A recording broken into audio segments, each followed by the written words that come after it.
नमस्कार दोस्तों। भगवान विष्णु के वामन अवतार। धार्मिक ग्रंथों के अनुसार असुर राजा बलि ने अपनी ताकत और क्षमता के बल पर तीनों लोकों को जीत लिया, उस पर अपना अधिकार जमा लिया। बलि प्रहलाद के पुत्र थे और प्रहलाद भगवान विष्णु के परम भक्त थे। बलि असुरों में सबसे दयालु और दानप्रिय राजा भी थे। जब इंद्र और अन्य देवता इंद्रलोक को बलि से वापस न ले सके तो ये समस्या लेकर भगवान ब्रह्मा के पास गए।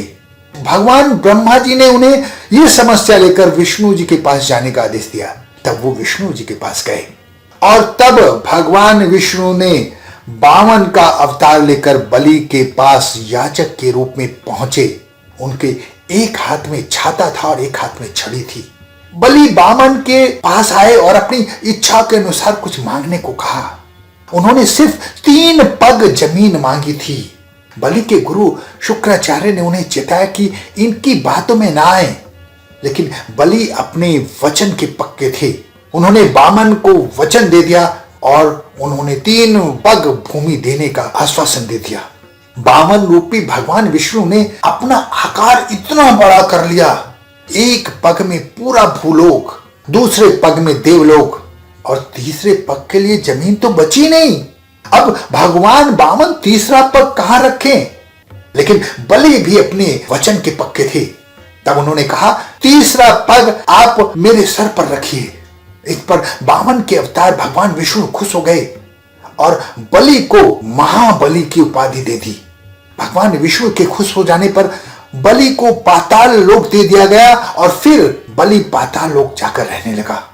ऐसी ही एक कहानी समुद्र मंथन में जब अमृत निकला तो देवता और असुरों में युद्ध छिड़ गया। भगवान विष्णु ने उस वक्त मोहिनी का रूप धारण कर लिया था और छल से देवताओं को अमृत पिला दिया। असुरों को इस बात की भनक नहीं थी, वे केवल मोहिनी के रूप में खोए हुए थे, उनका ध्यान कहीं और नहीं था। तब असुरों को इस बात का पता चला तो उन्हें बहुत क्रोध आया, क्योंकि उनकी संधि ही अमृत पान के लिए हुई थी। जब असुर और देवता युद्ध करने पर आ गए तब भगवान विष्णु देवताओं के साथ तो थे, असुर अपरस्त होने लगे थे। स्वयं अपने प्राणों की रक्षा करने के लिए पाताल लोक जाकर छिप गए, लेकिन उनके पीछे पीछे भगवान विष्णु पाताल लोक भी चले गए। वहां भगवान शिव की अप्सराएं असुरों की कैसे थी, भगवान विष्णु ने उन असुरों की कैसे उन अप्सराओं को मुक्त करा दिया जो अप्सराएं राक्षसों की कैद में थीं। अप्सराओं को विष्णु जी का रूप बहुत पसंद आया और उन्होंने भगवान शिव से प्रार्थना की कि हमें विष्णु जी पति के रूप में मिले। भगवान शिव ने अपने भक्तों को निराश नहीं किया। विष्णु जी कई वर्षों तक पाताल लोक में रुके। अप्सराओं ने विष्णु जी के पुत्रों को जन्म दिया, लेकिन वे सभी दैत्य प्रकृति और अवगुणों के थे। जब भगवान शिव को इस बात का पता चला तो उन्होंने वृषभ का अवतार लेकर पाताल लोक जाकर उन सभी का संहार किया। जब ये सारी कहानी भगवान विष्णु को पता चली कि उनके सभी पुत्रों का संहार भगवान शिव ने कर दिया है तो भगवान शिव के पास लड़ने पहुंच गए और उनकी लड़ाई का कोई अंत नहीं था। फिर जब भगवान विष्णु का अंतर्बंध भंग हुआ तब उन्हें अपनी भूल का एहसास हुआ।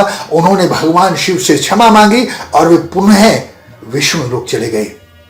जय हो भोलेनाथ, जय हो विष्णु भगवान।